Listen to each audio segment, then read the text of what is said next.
5:05 now. A federal judge orders top members of the Cantrell administration to appear at public meetings and answer questions about the consent decree. It comes 1 week after the mayor issued an order of her own telling employees to do the exact opposite.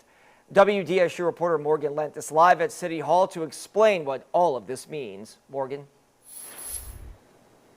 Well, guys, the simple answer is we'll know a lot more next Wednesday, April 12th. That is when a federal judge has scheduled that public hearing to happen. Constitutional policing practices is that scope. That's Mayor LaToya Cantrell, who last Wednesday defended her decision to prohibit all city employees from testifying about the consent decree.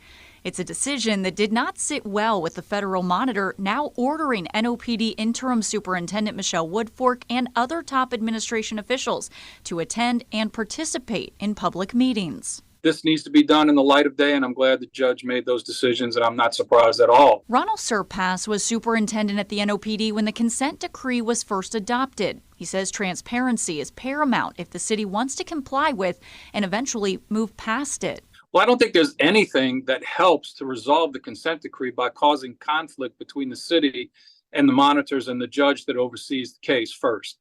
Secondly, the police department's backsliding with staffing is making it difficult to meet the requirements and the metrics of the consent decree. The judge has been perfectly clear about that. Surpass says the people who suffer most from this back and forth are the citizens of our city. We asked residents how they feel about crime, and while their answers varied, they all agree that city leaders are not doing enough to turn the tide. The response time is not good. Nobody feels safe. I see more and more for sale signs, for lease signs, all of that stuff. People want to get the heck out of here. They're doing a bad job now, and it's just part of life, I guess, in New Orleans. And earlier today, Interim Superintendent Michelle Woodfork confirmed that she had received the judge's order and that she does plan to comply with it.